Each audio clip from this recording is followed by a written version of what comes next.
Idemo. Poštovani gledatelji, dobrodošli u još jedne susrete utorkom.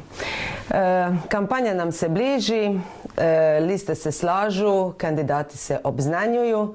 Po drugi gradonačelnički mandat i kao kandidat Hrvatske demokratske zajednice u Dubrovniku ćemo uskoro gledati, čuti gospodina Mata Frankovića koji je danas s nama u studiju. Dobro nam došli. Hvala lijepa na pozivu.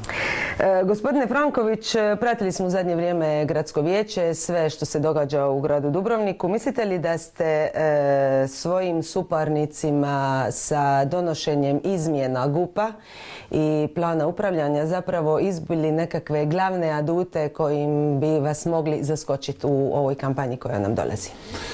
Nije cilj bio izbijanje bilo kakvih aduta, bilo kome. Cilj je bio dovesti postupak do kraja.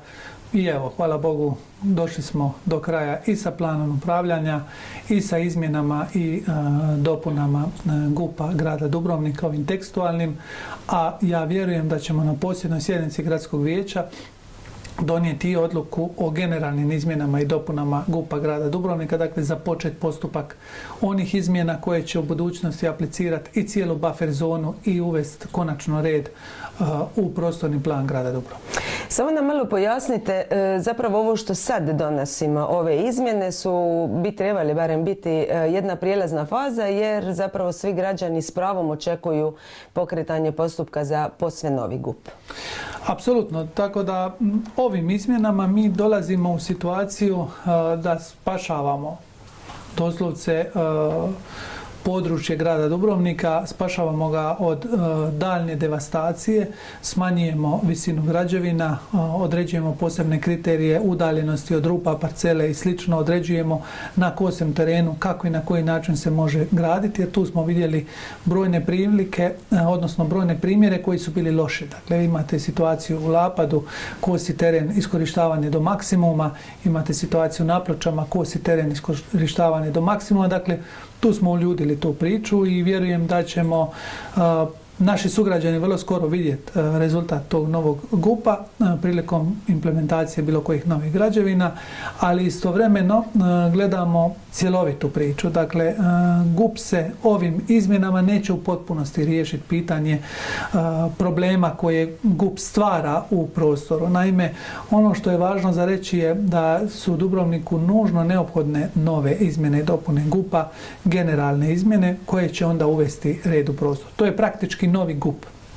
Ne nazivamo ga novim GUP-om, isključivo iz razloga što u ovom trenutku ne možemo donijeti jedan novi dokument jer ovisimo o nacionalnim prostornim planskim aktivnostima koje su još uvijek nisu do kraja definirane na način da bi se nama dopustilo da idemo u apsolutno novu izradu GUP-a, dakle novog dokumenta, već moramo ići kroz generalne izmjene prostornog plana grada Dubrovnika i GUP-a grada Dubrovnika. Kako ćete kampanju voditi koja je pred nama? Vrlo pozitivno. Dakle, vi vidite da posljednjih 6 mjeseci ja uopće i ne odgovaram na prozivke oporbe ili onih političara koji traže povjerenje građana. Dakle, mi pričamo svoju priču, vodimo pozitivnu kampanju i idemo dalje u predstavljanje programa, predstavljanje vizija grada za nadolazeći mandat od 4 godine. Puno posla je pred nama, dolazimo i nalazimo se još uvijek u jednom vrlo teškom razdoblju, dakle razdoblju apsolutne krize gdje godinu dana grad gotovo nije ni zabilježio prihode, istovremeno smo zadržali financijsku stabilnost. Dakle, puno toga je iza nas, možemo reći jedan mandat od 3 godine u kojem smo mi uistinu apsolutno se posvetili projektima na području grada Dubrovnika, ali istovremeno ispravljali krive rijeke, ajmo to tako nazvat, rješavali probleme iz prošlosti i u konačnici došli praktički pred vrata korona krize koju smo dočekali spremni, oformili sustav civilne zaštite, ušli u cijelu tu priču i evo se nadam vrlo skoro izlazimo. Koga biste očekivali u drugom krugu? Već poznamo do sad 7, nam je poznato, kandidata za gradonačelnike. Ko bi vam bio možda najomiljeniji suparnik u sučeljavanjima za mjesto gradonačelnika? Svatko je dobrodošao. Dakle, onaj kome naši sugrađani daju povjerenje, on je dobrodošao. Dakle, ukoliko ne pobjedi u prvom krugu. Međutim, ni to nije nemoguće. Dakle, ja vjerujem da naši sugrađani uistinu prepoznaju što smo mi radili, ali i dobru namjeru. Dakle, i činjenicu da je ova gradska uprava bez ikakvih afera, da mi nismo nikakve repove ne vučemo iza sebe. Sjetit ćemo se kako je to izgledalo samo prije par godina. Dakle, od pravomoćnih presuda, osuđujućih, do sudskih sporova, do istraživanja, do raznih problema na gradilištima, radi brat, radi dundo i tako dalje, stranačkih dijeljenja, raznih prostorija i slično. Dakle, to je danas iza nas. Ja mislim da je ovo način na koji treba u budućnosti voditi grad, kogod ga vodio. Ja imam veliku želju, nadam se da ću u tome i uspjeti, da do kraja mandata pustimo u rad i aplikaciju potpune transparentnosti grada Dubrovnika i prikaza svih računa koji se dnevno to u stvari svi građani vjerojatno s nestrpljenjem očekuju, sigurno da očekuju, ali ćemo na taj način za bilo koje buduće gradske uprave smanjiti mogućnost manipulacije. I mislim da je to važno. Dakle, transparentnost nam je važna. Mi smo, vidjeli ste, objavili i sustav u kojem se dnevno mogu vidjeti izdane građevinske dozvole, izdane lokacijske dozvole. Na jednaki način smo praktički informatizirali cijeli rad gradske uprave. Dakle, sve smo posložili onako kako to treba biti. Ostala nam još ta kruna, prezentiranje i dnevnog potrošnje računa. Nema ni jednog jedinog razloga da to naši sugrađani ne bi trebali vidjeti. Ja sam rekao i na nedavnoj sjednici gradskog vijeća, ja uopće nemam problem sa bilo kojim zahtjevom koji dođe u grad Dubrovnik da im nešto dostavimo, nekome nešto dostavimo. Dakle, uopće problem s tim nemam, zato što znam da ništa loše nismo napravili, dapače da smo sve radili jasno, javno i transparentno i sve. Onda zapravo neće biti nekog velikog posla za oporbu prema vašim riječima, neće se moći oni izvlačiti nikakve afere vaše sad u ovim predstojećim danima, mjesecima? Pa mogu oni izmišljati. Dakle, mi vidimo posljednjih tjedana da pričaju o tome kako sam ja frizirao financijske rezultate grada Dubrovnika, jer da je grad zapravo po njihovom promišljanju u financijskom kaosu. Što bi možda neki ljudi uistinu željeli da je to tako, ali to je potpuna neistina. Dakle, ja očekujem sa strane oporbe vrlo prljavu kampanju, izmišljanja, podmetanja i slično, međutim, na to sam naučio. Dakle, ja sam prošao kroz 2 kampanje vrlo teške koje su išle na moju osobnu diskreditaciju, na izrugivanje i slično i preživio sam to. Dakle, ne smeta me to. Sad više sam potpuno otupio na to i uopće se ne želim osvrtati. Ipak ću se vratiti na ono, iako ste mi lukavo izbjegli odgovor. Biste li voljeli u drugom krugu se vi sučeliti s Androm Vlahušićem ili sa Đurom Caparom? Što mislite, tko bi vam bio teži protivnik? Pa, sukladno anketama, postoji mogućnost da uistinu ja pobjedim u prvom krugu. Kažem, postoji mogućnost. Ali iste te ankete sada kažu da u drugom krugu se susrećemo ja i Đuro Capar.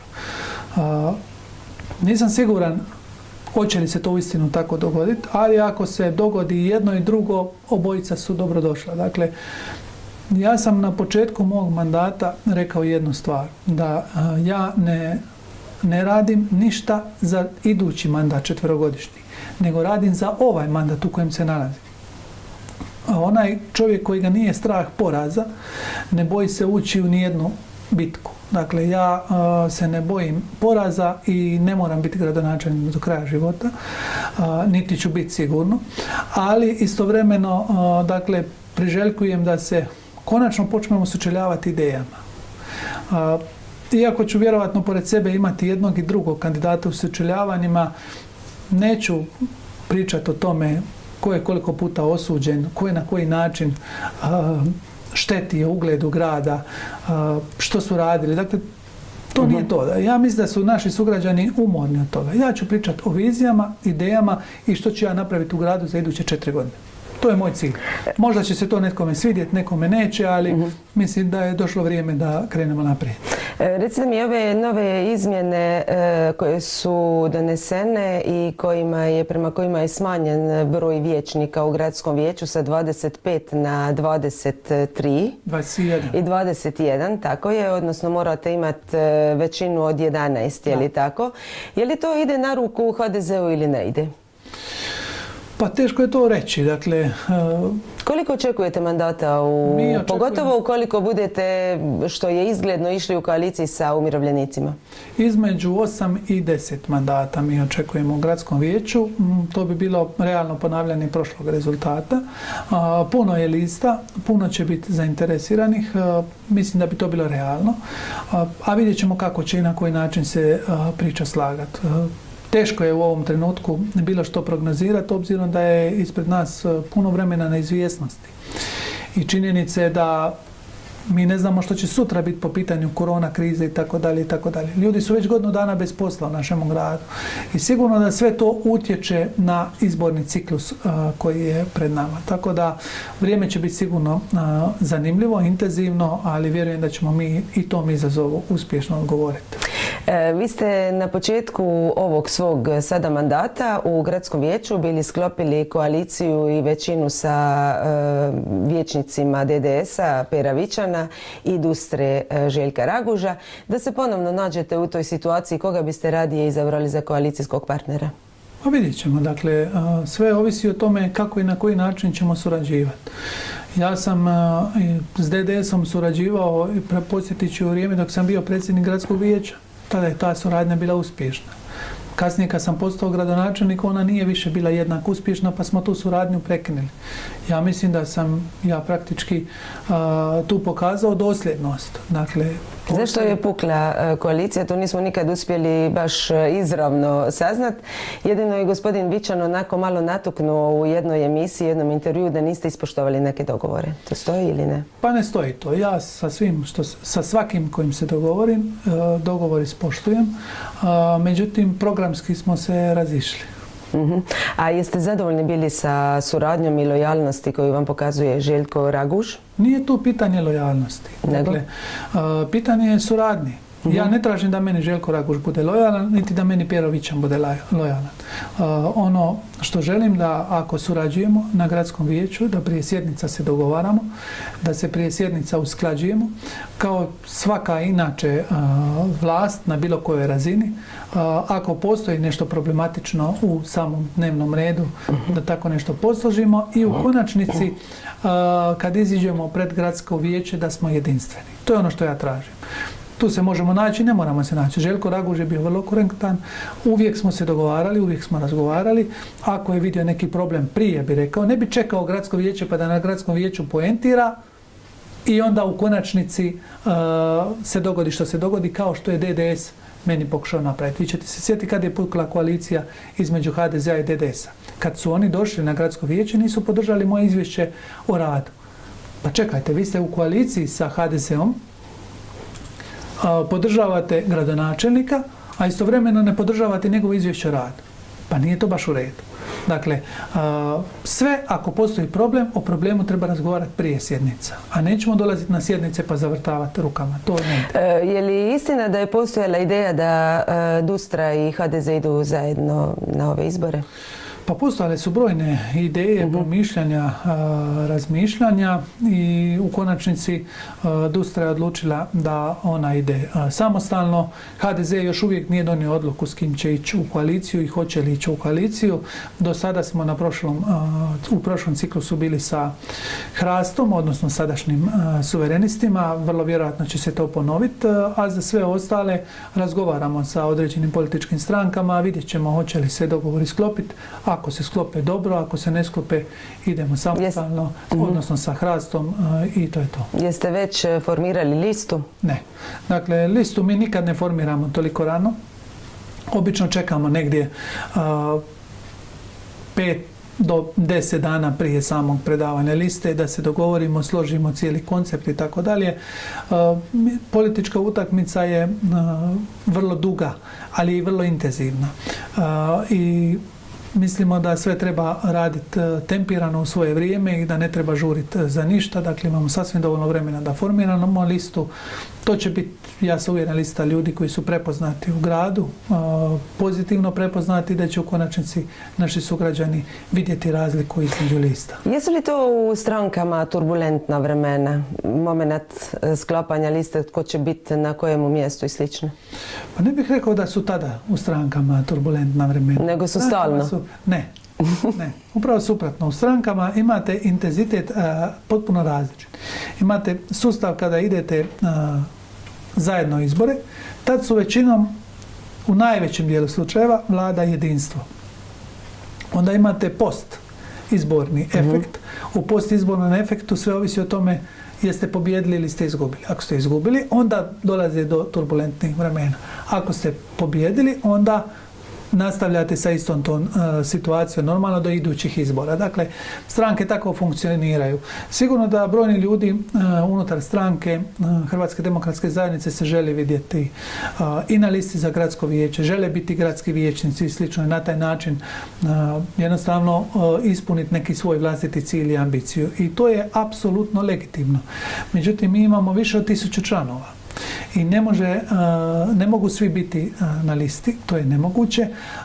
Zato gledamo da se kroz sustav kandidiranja, dakle kroz temeljni ogranak prema gradskom odboru prođe ta nužno potrebna filtracija. U konačnici oni ljudi koji dobiju povjerenje dođu na listu, gradski odbor to sve složi, odnosno predsjedništvo u konačnici izbrusi cijelu priču i imamo kandidate. Čini mi se da je HDZ baš specifičan po tome što se uvijek pobrine za sve svoje i članove i ljude, puno više nego druge stranke. Pa ne znam na koji način mislite pobrine. Pa mislim da recimo nađe radno mjesto, potrudi se da ne budu nezaposleni i tako. Pa ne bih se složio. Dakle, mi imamo situacija gdje imate članova HDZ-a, brojnih članova HDZ-a koji nisu zaposleni, koji rade možda većinom u privatnom sektoru. Dakle, ako mi uzmemo analizu članstva HDZ-a, više od 70% ljudi, članova HDZ-a, radi u privatnom sektoru.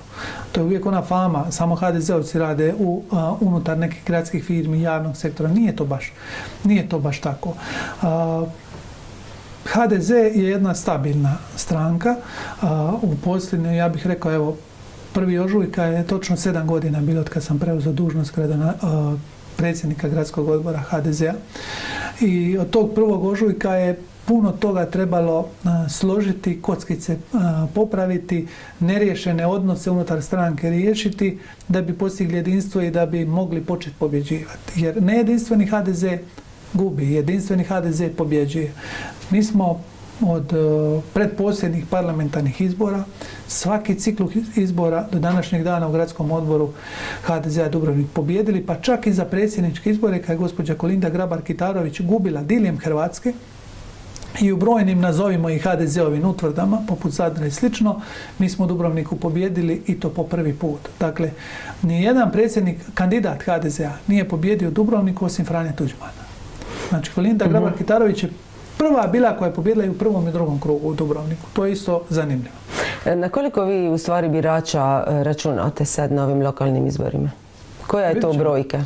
Vidjet ćemo, ne mogu to jasno reći. Mi smo prošli put imali 5800 glasova.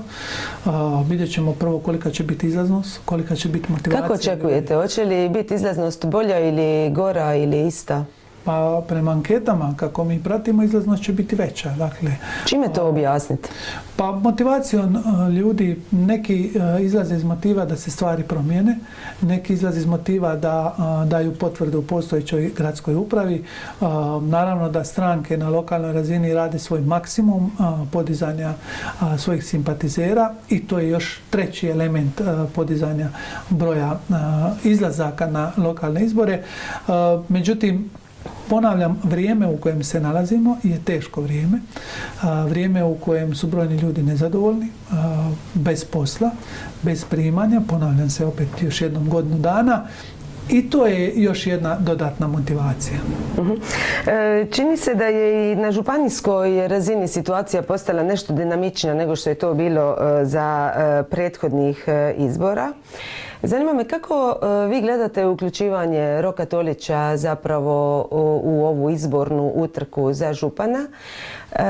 Je li to što je dobio podršku kao nestranački od SDP-a, spominje se i HSS, pa čak i HNS, iako to još ništa nije službeno potvrđeno, gledate li to u stvari kao SDP-ov nekako pomankanje kadra ili snagu SDP-a da su išli zapravo s jednim takvim rješenjem?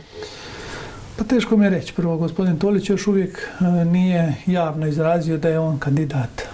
Bilo je, službeno je. Ne, službena je potvrda bila od strane stranke. Dobro. Dakle, meni bi to značilo da je SDP kao stranka imao pomankanje kadrova na županijskoj razini. Ne vidim tu nigdje širinu SDP-a, apsolutno u ničemu. Međutim, ne mislim se sučeljavati s kandidatima na županijskoj razini, pa bi se na tome i zadržao. Mene sad to zanima čisto kao stranački. Što ukoliko se dogodi, a o čemu se šuška, da bi i zamjenik njegov za župana trebao biti nestranački? Pa jasno je da je SDP onda izgubio konce, međutim, pitanje je hoće li SDP to sebi dozvoliti, odnosno pitanje je hoće li članstvo SDP-a prepoznati u tim kandidatima istinske socijaldemokrate. Ja nisam baš siguran u to. To ćemo dakle vidjeti. Vi ste ponovno za svoju zamjenicu izabrali gospođu Jelku Tepšić, koja nije stranačka osoba, što je mnoge iznenadilo, pogotovo u onom trenutku zapravo kad smo saznali imena vaših najbližih suradnika unutar Hrvatske demokratske zajednice. Jeste li zbog toga možda imali nekih problema u stranci? Ne. Dakle, ja nikad zbog nijednog prijedloga svog političkog nisam imao problem. Zašto? Zato što se svaki moj prijedlog, ja sam uvijek govorio, ljudi, vi meni morate dati priliku da ja imenujem svoj tim, da imenujem svoje ljude, a ako to se pokaže lošim, ja sam tu da odgovaram pred vama i prema našim sugrađanima. Ja mislim da se tim sa gospođom Jelkom Tepšić pokazao ispravan i sa svom ostalom ekipom pročelnika i dapače, ja sam spreman uvijek stati iza svakog imenom i prezimenom i tvrditi da je to dobro rješenje. I ti pokušaj spinova, dakle, da je u HDZ-u nešto problematično, da se nešto događa, da netko nije baš bio pretjerano sretan sa zamjenicom Tepšić i slično, to je samo početak jedne prljave kampanje koju će voditi oporba, jer nemaju što drugo. Dakle, što će drugo reći? Hoće reći nešto nisi dovoljno napravio. Ja mogu više nabrojiti projekata koji sam napravio u mandatu nego svi projekti da ih počnemo brojati od 95. do mog mandata. Nije to neko veličanje ove gradske uprave. Mi smo samo bili jasno fokusirani na bitno. Manje smo se bavili filmskim zvijezdama, čudesima i slično i nismo zamišljali da sad, zato što sam ja postao gradonačelnik Dubrovnika, da je sad neka velika faca. Dakle, niti sam ja to zamišljao, niti je bilo ko od mojih suradnika to zamišljao. Mi smo ljudi koji jednostavno časno služimo svome narodu, odnosno našim sugrađanima. I predano smo radili na svim projektima, zato imamo i rezultate koje imamo. Dakle, to nam oporba ne može osporiti. Nema ni jedne vruće teme koju se mi nismo uhvatili. Dakle, mi smo godinama pričali hoćemo naplatiti žičaru, nećemo naplatiti, hoćemo ovako, hoćemo onako, prosvjedovali lijevo desno. Ali nismo naplatili. Ja sam došao, doveo stvar do kraja, zatvorili žičaru i u konačnici naplatili žičaru, naplatili dugove iz prošlosti i sklopili ugovor za budućnost. Sa društvom prijatelja možemo to uvijek promatrati na plus ili minus, međutim 50-50 je bio ugovor, sada je 60-40. Od tih 40% društva prijatelja otpada jedan značajni dio na njihove troškove poslovanja, dakle plaćanje ljudi, operativni troškovi i sve ostalo. Znači, grad je tu prošao puno bolje financijski. Zaklada Blaga djela u potpunosti bila blokirana, nije funkcionirala, prostori zatvoreni. Bilo je par prostora na Stradunu koji se nisu iznajmili. Mi smo riješili pitanje Zaklade Blaga djela Putem toga smo vratili frizera, jako je došao na Stradun, otvorila se cvjećarna u gradu, dakle vratili smo taj dio duha grada, to je važno za reći. Tvrđava Imperijal, pa trebalo je smoći političke snage pa reći dosta je bilo, gospodo, dovoljno ste nas vremena zavlačili, sad više ne može, sad mi idemo dalje svojim putem, hvala vam lijepa. Dakle, to smo isto tako riješili.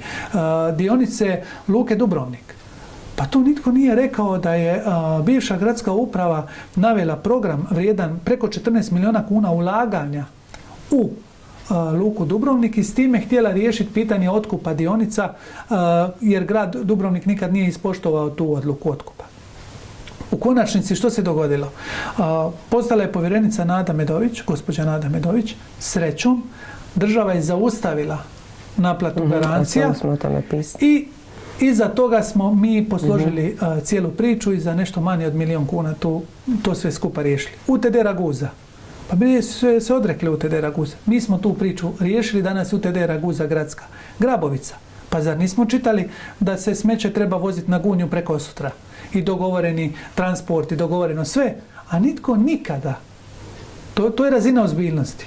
Nije pitao li uopće može kamion iz Dubrovnika proći u Bosnu i Hercegovini da bi došao do Gunje. Nije nikad mogao proći. Jer to zakonom nije dozvoljeno niti među... Dobro, mislim da se s problemom otpada će se trebati pozabaviti i kroz sljedeći mandat tko god bude na čelu grada. Moram vas pitati, gdje je zapravo nestala druga zamjenica Orlanda Tokić koju mi susrećemo na protokolima, susrećemo na sjednicama gradskog vijeća. Međutim, sad sa ovim odmakom unatrag 3 godine. Je li dobra ideja zapravo na jedno takvo mjesto i u takav resor stavljati nekoga koji je baš iz građevinskog miljeja? To se malo možda ponekad čini onako kao da je staviti lisicu da čuva kokošinjac. Ma ne bih se složio. Dakle, gospođa Orlanda Tokić je uistinu odradila jedan sjajan posao. Moram vam reći u početku njeno znanje i iskustvo su nam apsolutno doprinijeli. Nije se lako nositi sa svim ovim problemima koje sam vam rekao, rješavanja, ispravljanja krivih rijeka, istovremeno voditi grad naprijed, realizirati projekte i ispuniti značajan dio očekivanja građana. Dakle, gospođa Tokić je upravo radila na gradskim projektima, na rješavanju svih tih dokumentacija, pritisku gradske uprave da se pokrene, da se radi i tako dalje. Zajedno sa mnom naravno oformila i ovaj novi upravni odjel za izgradnju koji je glavni driver cijele priče, jer bez njega nema građevinskih dozvola, dakle onda ne možemo ništa raditi. Tako da je ona uistinu dala jedan svoj značajan obol na svim projektima, i na osnovnoj školi Montovjerni, i na naravno cesti Most doktora Franje Tuđmana Pobrežje i svakako moram reći na aglomeraciji. Dakle, ona je bila duboko posvećena projektu aglomeracije. Mi smo zajedno jedno vrijeme radili pročistač i onda smo vidjeli da ne može istovremeno pratiti se i jedno i drugo, pa sam ja preuzeo priču pročistača da je doveden do kraja, ona je preuzela aglomeraciju i uistinu je dovela do kraja. Dakle, nije jednostavno bilo sve to skupa i ona je dala svoj pečat na ovom mandatu definitivno.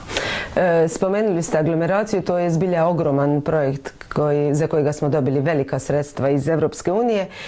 Kako ćete sad zapravo imati odnos sa Lukšom Matušićem, vrlo zapravo uspješnim direktorom vodovoda, budući da on dolazi iz stranke DDS-a, Pera Vičana, koliko će to utjecati možda na vašu suradnju, ukoliko se on uključi na neki malo angažiraniji način sad u ovu kampanju? Pa ja očekujem da će se gospodin Matušić uključiti. On je bio direktor izvrstan, član je DPS-a i bit će i dalje, ja se nadam, jer uistinu je odradio sjajno svoj mandat i nema čovjek nijednog repa. Dakle, sve one projekte koje smo zacrtali smo započeli, završili ove buke poput pročistača i ostalog. Ja ne mislim da bi ja trebao gledati negativno na njegov angažman, jer on će raditi za svoju stranku, za DDS. Ja i očekujem. Za mene bi on bio licemjeran da on radi za neku drugu stranku. kako ćeš raditi za neku drugu stranku ako si dio DDS-a. Dakle, ti moraš dati svoj obol svojoj stranci. I ja mislim da je to korektno. I vi uspijevate to razlučiti? Da. Njega kao stranačku osobu i njega kao direktora gradske tvrtke? Apsolutno. Mi pričamo, kad pričamo o poslu, interes građana je da se izgradi kanalizacija, da se izgradi vodoopskrbna mreža, da se izgradi pročistač za fekalnu odvodnju u brdu Petka, dakle upov Petka, da se riješi cijelo pitanje aglomeracije i to je naš fokus. Ja s njim ne pričam o izborima i stvarima koje oni odrađuju na terenu. Oni rade svoj posao na terenu, mi radimo svoj posao. Ja ponavljam, ne želim s nikim od tih stranaka koje budu kandidati, a vidit ćemo ko će tek biti kandidati kad se prođe kandidatski proces, kad se skupu potpisi i sve ostalo. Dakle, hoće li svi uopće imati dovoljno ljudi da skupe na listu? Dakle, to sve treba sagledati. Sada ima puno interesanata, ali ćemo vidjeti do kraja hoće li to uistinu ostati tako. Međutim, ono što moram reći, ja se ne želim s nikim od njih sučeljavati da rečem, čujte, Perovićan ovo ono, Maro Kristić ovo ono, Andro Vlakšić ovo ono. Ne. On ima svoje ime i prezime, ako oni misle da su nešto krivo napravili, govore. Dakle, ja neću ih prozivati. Mi ćemo pričati o projektima. Što vas je sprječavalo da odmah zapravo ili malo, neposredno nakon što ste preuzeli upravljanje gradom, kako vi to volite reći, napravite kadrovske izmjene u uredu za izdavanje dozvola? Pa, današnjom pameti sam to trebao napraviti odmah. Ali tada nisam na jednaki način promatrao stvari. Dakle, nitko nije savršen. Ja smatram da je to jedna od mojih velikih mana, da sam kojim slučaju napravio kadrovske izmjene odmah, možda bih imao puno manje problema nego što ih imam danas. Dakle, teško je biti pametan uvijek u trenutku kad uđete u sustav grada i kad naslijedite kaos, a vjerujte mi da sam ja naslijedio apsolutni kaos, dakle nesređenu gradsku upravu, bez jasne hijerarhijske strukture, bez jasnih protokola, bez jasnih načina definiranja uopće potpisa dokumenata. Dakle, sve je bilo one man band. I u tom trenutku gasite prvo sve ove probleme koje sam rekao, naslijedite, trebate porješavati to, pa istovremeno imate turističku sezonu koja eksplodira, svi svjetski mediji vas stave na negativnu listu 2017. Imate pile koje izgledaju kao vašar, imate ploče koje izgledaju kao vašar, ljudi vas putežu za ruke sa onih štandova i tako dalje. Imate grad koji je pretrpan stolovima, gdje nitko više ne zna koliko ko stolova ima, gdje nitko ne kontrolira to. I sad sve te karte treba slagati. A istovremeno život ide. Dakle, ljudi od vas očekuju kanalizaciju, vodu, struju, igralište, sve očekuju. Jer ništa to nisu imali godinama. Dakle, i u svim tim čudima, tom segmentu se ja nisam dovoljno dobro posvetio. I to je razlog zašto ja nisam, možda tada sam već trebao promijeniti GUP. Ali tada to nije bilo niti pitanje, niti se tad previše o tome govorilo. Političko pitanje, kad biste vi provodili nad građanima, nije nikoga to previše interesiralo. I kako je taj GUP, odnosno ta gradnja, konačno počela biti vidljiva, jer kad vi gledate procese, znači 2014. je usvojen GUP. Sad mi svi znamo koliko treba otprilike da neki dokumenti zažive. I upravo je 2017. 18. godina bila godina rađanja tog GUP-a iz 2014. na osnovu kojeg su... Dogodio se bum u gradnji, hoćete reći, da. To je upravo taj proces bio koji je krenuo apsolutne devastacije prostora i kad ja gledam da se u medijskom prostoru pokušava reći da sam ja kriv zbog činjenice da je neka građevina poput one nasuprot Grave, onako velika, ili one na Pločama, ili ove u Lapadu od Roka Tolića i slično. Dakle, kakve ja krivnje imam s tim? Niti sam donosio taj GUP, a upravni odjel je samo provodio takve akte sukladno GUP-u. Međutim, puno stvari se moglo i trebalo drugčije riješiti. Nema čovjeka bez grešaka, tako da sam i ja svoje greške imao, međutim ja svoje greške, kao što znate, uvijek i priznajem. Vi ste zapravo zatražili kuvertirane ostavke svih pročelnika kad ste prošli put pobjedili. Hoćete li to isto napraviti ukoliko pobjedite ponovno? Apsolutno, dakle, odgovornost politička svakog gradonačelnika je da formira svoj tim. Ja moram reći da sam ja sa svojim timom bio zadovoljan. Međutim, tim kad se formira, on se sastoji i od koalicijskih partnera. Dakle, kao što je taj prošli tim bio formiran i sastavljen od koalicijskih partnera, tako će i budući isto tako biti. Ali moram vam reći jednu stvar. Kako god završili ovi izbori, ja sam uvjeren da ću pobijediti. Ali neću ići na onu vlast pod svaku cijenu. Što to znači? To znači ako ne budem imao dovoljno stabilnu i čvrstu većinu u gradskom vijeću, ne moram biti gradonačelnik. Jer jedino to je jamac da ja mogu ostvariti projekte koje Vi sam... stvari se hoćete reći da svi oni koji glasaju za vas glasaju i za vašu stranku da bi vam osigurali tu stabilnost, jer vi ne možete odbiti biti gradonačelnik ukoliko ne budete imali većinu u gradskom vijeću, zar ne? Naravno da mogu. Ja nikad ne bio gradonačelnik. A kako možete odbiti ako ste na neposrednim izborima? Lijepo podneseš ostavku i idu novi izbori. I vi biste to učinili? Apsolutno. Zanimljivi. Ovi izbori koji nadolaze bit će sve zanimljiviji i zanimljiviji. Pratite li što se događa u HNS-u? Ne. Uopće ne pratite? Ne. Dakle, svaka stranka ima neke svoje puteve. Gradski odbor će podržati Andra Vlahušića, to ste vjerojatno čuli ako niste već vidjeli. Međutim, što se događa? Događa se jedan raskol između županijskog HNS-a i gradskog HNS-a, odnosno Valentin Dujmović osporava pravo gradskim HNS-ovcima da podržavaju Andra Vlahušića. Ima li možda nekih prsta u tome HDZ? Ne. Mi se ne miješamo u druge stranke i nema uopće potrebe da se bavimo niti s gospodinom Vlahušićem, niti s HNS-om, niti s bilo kojom drugom strankom. Što će biti vaši glavni aduti da ste vi najbolji izbor za gradonačelnika Dubrovnika u drugom mandatu? Mi ćemo podnijeti račune za sve ono što smo napravili u prošle 4 godine. Istovremeno ćemo reći sve ono što ćemo napraviti u naredne 4 godine. Pripremili smo cijeli niz projekata koji želimo da se dogode u gradu Dubrovniku, a koji bi se trebali po nama financirati europskim fondovima. Nakon što se situacija u gradu smiri po pitanju oporavka turističkog, smatramo da je upravo ovo pravo vrijeme da grad ide putem održivog turizma, da ne jurca za svakim gostom pa da opet ne dođemo u situaciju prekomjernog broja turista. Moramo uvesti mjeru i moramo se držati strogo pravila i na takav način uistinu ja vidim svoj grad. Vjerujem da ga vide i brojni naši sugrađani i da će istovremeno prepoznati svaki projekt koji smo napravili i onaj koji ćemo u budućnosti napraviti, sami sebe prepoznati u tim projektima.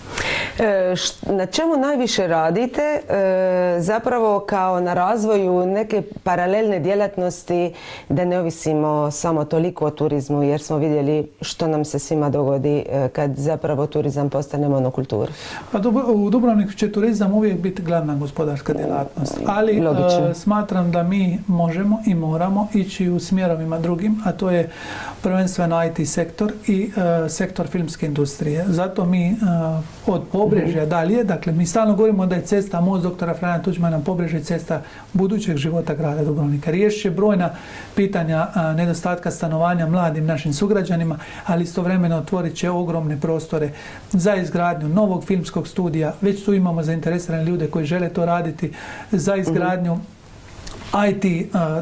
IT prostora gdje će se brojne tvrtke koje su već zainteresirane doći, posebno područje za digitalne nomade gdje digitalni nomadi iz cijelog svijeta mogu doći upravo tu, boraviti, rješavati određene stvari, istovremeno doprinositi gradskoj ekonomiji. Dakle, postoji tu uistinu prostor za veliki, veliki napredak, ali nikad nemojmo zaboraviti činjenicu da će nam turizam uvijek biti glavna djelatnost, jer to je već stoljećima. Brojka novozaraženih, sad ste sami otvorili tu temu turizma i naše budućnosti, nam nekako ne ide u prilog sad u ovo zadnje vrijeme, iako je zapravo pravo vrijeme da bi se počelo baš malo nešto intenzivnije raditi na pripremi turističke sezone. Pa me interesira što će se dogoditi sa proračunom grada Dubrovnika ukoliko nam ova sezona bude bude lošija nego što nam je bila ova lanjska. Imate li neki plan B? Pa plan B je naravno sjesti sa Vladom Republike Hrvatske, dogovoriti daljne opcije o beskamatnim kreditima i slično i pokušati doći što dalje tako. Međutim, situacija će biti jako teška i uistinu ja vjerujem da nema razloga za toliki pesimizam. Naime, mi danas ako vidimo cijepljenje je počelo i ono će samo ići jače i jače, snažnije i snažnije. Procijepljenost naših glavnih tržišta Britanije i Amerike svakim danom je sve veća i veća. Istovremeno i brojne druge europske zemlje su krenule sa velikim cijepljenjem. Mi ovdje isto tako skoro krećemo. Došli smo sad na preko 4000 cijepljenih osoba. Ja vjerujem da do lipnja mjeseca mi možemo uistinu doći do velikog broja procijepljenih osoba. U tim situacijama nema razloga da nas itko više stavlja u crvenu listu. Mi virus danas poznajemo puno bolje nego prošle godine. Dakle, znamo kako se širi, znamo kako se ponaša. Potrebno je da uvedemo i odredimo određene protokole. Mi smo završili jedan dokument, vrlo skoro ćemo ga prezentirati, jasnih protokola cijele turističke sezone. Kako ćemo se ponašati prema zemljama gosti koji dolaze iz crvene zone, žute zone, narančaste zone, sive zone, unutar Evropske unije. Inicirali smo priču vezano i za COVID putovnice, za rješavanje te priče da jednostavno ljudi koji su se cijepili, pa nećemo njih testirati ako su se cijepili. Dakle, dopustimo je normalan odlazak i dolazak. S time smo već olakšali. Izazovna će biti ova godina, ali puno manje izazova nego ova godina koja je iza nas. Ali slažete se da neće moći putovati ili se dopustiti putovati samo onima koji su cijepljeni? Svi već kažu da bi to bila diskriminacija putnika. Bila bi diskriminacija, ali mi moramo dopustiti da putuju. To su ti protokoli o kojima govorite. Dakle, mi moramo dopustiti svima da putuju. Onaj koji je cijepljen ne mora imati PCR test. Onaj koji nije cijepljen mora imati PCR test i prilikom dolaska u zračnu luku da on ima negativan PCR test i nastavlja normalno svoj boravak. Ono za što se ja zalažem u trenutku kad se vraća u svoju destinaciju, zbog toga sam rekao nama treba u zračnim lukama testiranje. Jer kad se čovjek vraća u Ujedinjeno Kraljevstvo i ako Ujedinjeno Kraljevstvo traži od njega da ima negativan test kad dođe u Veliku Britaniju, onda mora se testirati u Dubrovniku, a opterećivati zdravstveni sustav, opću bolnicu, domove zdravlja, privatne poliklinike, nema potrebe. Dakle, napravimo to u zračnoj luci, olakšajmo ljudima normalni transfer i na taj način podignimo razinu kvalitete usluge. I samo još za kraj, i nedavno smo objavili jedan tekst u kojemu se Dubrovnik spominje kao jedan od najkvalitetnijih gradova za život u ovom dijelu čak Europe. Međutim, mnogi naši sugrađani zapravo ispod postavljaju pitanja, a po čemu smo mi to kvalitetni i tako dalje. Je li vi razmišljate zapravo o tome da se poboljša kvaliteta života i što bi to značilo uopće kvaliteta života u Dubrovniku? Pa naravno da razmišljam. Dakle, ključ je podizanje kvalitete života, što ne znači da je kvaliteta života sada loša.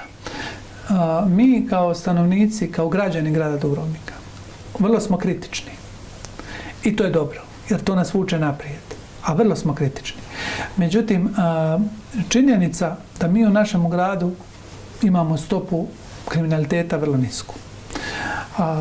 Da imamo tih kriminalnih problema, ajmo ih tako nazvati, vrlo malo. Činjenica da vi danas možete poslati dijete slobodno da ide samo u školu, da se ne bojite, to je kvaliteta života. Mi gledamo to iz potpuno druge perspektive u odnosu na one koji gledaju na nas. Kažu, pa vidi ovaj Dubrovnik, pa tamo ne moraš ni kuću zatvoriti. Dakle, to smo mi. To je jedan segment. Drugi segment na kojemu mi moramo raditi, odnosno moramo ga dovršiti, a sad zahvaljujući ovoj aglomeraciji ćemo ga dovršiti, je struja, voda, kanalizacija, internet, do svake obiteljske kuće.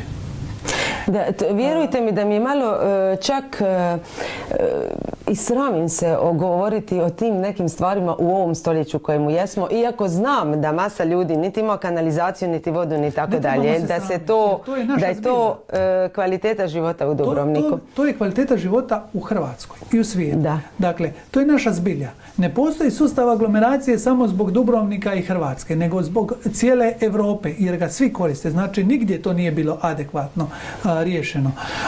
Sigurno da je standard, recimo, budućnosti da građani grada Dubrovnika se voze besplatno autobusom. Ali istovremeno znači da Libertas bude komercijalno isplativ i da ima dovoljno novaca da svojim građanima može omogućiti besplatnu vožnju autobusom. Pa smo smanjili brojku automobila u gradu. Sigurno da je standard da svako dijete u vrtiću bude upisano i da svi vrtići budu u pedagoškim uvjetima. Sigurno da je standard da sve naše škole budu u jednosmjenskoj nastavi. Da mladi čovjek možda može kupiti stan u gradu od svoje plaće. Pa zato radimo cijelu priču oko Pobrežja i širimo grad prema Gornjim selima. Jer se grad unutar ove male školjke više ne može širiti. Apsolutno se ne može širiti, ali ima prostor gdje se može širiti. Pa naša Gornja sela su iseljena. Gore nemamo niti školu, vrtić i slično. Imamo na Osojniku, imamo i u Gromači. Međutim, u budućnosti mi moramo izgraditi novu veliku školu u Gornjim selima. Kad je izgradimo i kad ona bude popunjena, mi ćemo znati da smo uspjeli. Dakle, na tim razinama, kad riješimo pitanje kvalitete života, kad budemo imali adekvatan sportski sadržaj za mlade ljude, da ne moraju u ponoć ići na treninge, puno drugih stvari koje možda čovjeka sad previše ne interesira, ali zar ne bi svaki naši sugrađanin mogao imati svoj vez za barku? Dakle, to je onaj sad segment koji je kao nekakva dopuna nečega što je želja, ali to je sve kvaliteta života. Ali osnovni segment kvalitete života, onaj osnovni, a to je sigurnost, to je dobar kvaliteta življenja, dobra temperatura i ostalo, klima i tako dalje. Dakle, to je ono što mi imamo, to je ono što nam je Bog dao. Dakle, nama je Bog dao puno toga lijepoga i zato nam mnogi zavide na tome. A na nama je samima da izgradimo ovo sve što ćemo izgraditi. Sad bi ja mogao govoriti o prošlosti zašto se to nije. A što mi imamo danas od toga? Nije. Idemo naprijed. Dakle, mi smo započeli s jednim sustavnim razvojem grada Dubrovnika, ne dirajući se samo užeg centra grada, nego prepoznajući činjenicu da Lopud kao prvi lafitski otok za godinu dana će dobiti kanalizacijski sustav. Dakle, prepoznajući činjenicu da će konačno i Orašac i Zaton dobiti kanalizaciju. Dakle, mi pričamo o tome. A da ne govorim o činjenici da recimo Mokošica dobiva kanalizaciju. Pa to je najveća želja svih stanovnika tamo. Dakle, korak po korak trebamo graditi kuću, a ja sam uvjeren da idemo u dobrom smjeru. A znate što nakon zadnje sjednice gradskog vijeća u gradu kažu da u stvari kvadrat stambenog prostora u gradu uopće nije puno između 3.500 i 4.000 eura, kad na Dubravici vi ste izdvojili iz gradskog proračuna preko £500.000 kuna za 25 kvadrata montažne kuće. Pa to je pokušaj spina određene političke grupacije, žao mi je da je to tako. Da, pa bide nam objasniti zapravo u trenutku kad se zbilja štedi na svakom koraku, što je u stvari i jest racionalno obzirom na situaciju i okolnosti u kojima živimo, iz proračuna se izdvaja za zapravo jedan ne veliki, bez obzira koliko će on biti funkcionalan montažni objekt, toliki novac. Ili je to i priprema terena? Bili nam rekli u što će taj novac poći? Prvo, izvješće o radu gradonačelnika pokriva određeno razdoblje. Ovo moje posljednje izvješće je pokrivalo razdoblje od cijele 4 godine. U tom izvješću je uistinu stao iznos od nešto manji od £500.000 kuna, čini mi se, za društveni centar na Dubravici. Dakle, što to obuhvaća? Izgradnju, dakle, potpornih zidova, rješavanje projektne dokumentacije, slično izgradnju potpornih zidova, uređenje cijele priče, platoa i u konačnici kupnju kućice montažne koja vrijedi 100.000 kuna sa PDV-om. To je to. Dakle, mi smo ovaj prvi dio segmenta već odradili prije korona krize, prije nego što je sve ovo nastupilo. Tamo smo imali jednog gospara koji nam je donirao zemljište, jer imamo situaciju da je jedno malo mjesto Dubravica, 30-ak ljudi, od samostalnosti do danas glasa u obiteljskoj kući. Pronašli smo to zemljište koje nije bilo Bog zna što, jer je trebalo puno uložiti novaca u podzide i sve ostalo. Napravili smo to složili i sad trebalo je samo naručiti, ostalo je naručiti samo taj kontejner stambeni koji vrijedi 100.000 kuna. Ja mislim da ako god uđe u Google ili u neku stranicu pretraživač vidi da to uistinu toliko košta. Međutim, eto, to je jedna od onih priča kad netko kaže vidite kako se rasipaju novcima. A ja nemam problema s tim da to sutra dostavim svakome kogo želi. Svak može cijepiti dlaku na 100 dijelova tu i proći kroz taj troškovnik. Ja sam prošao, pregledao sam ga. Upravo kad su to ovi Srđevci potakli, kao to je dramatično bilo za kulturu, ne dajete za ovo dajete. A namjerno su spinirali jer su znali da se to dogodilo u cijelom jednom proteklom razdoblju. Dakle, ne odjednom. Dakle, taj je novac tijekom čitavog vašeg mandata, hoćete reći...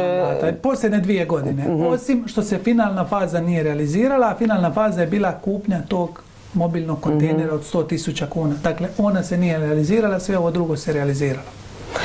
Hvala na ovom razgovoru. Hvala vam. Poštovani gledatelji, hvala što ste bili s nama u još jednim susretima utorkom. Naš današnji gost je bio dubrovački gradonačelnik i kandidat Hrvatske demokratske zajednice na sljedećim lokalnim izborima, gospodin Mato Franković. Do sljedećeg utorka vas srdačno pozdravljam.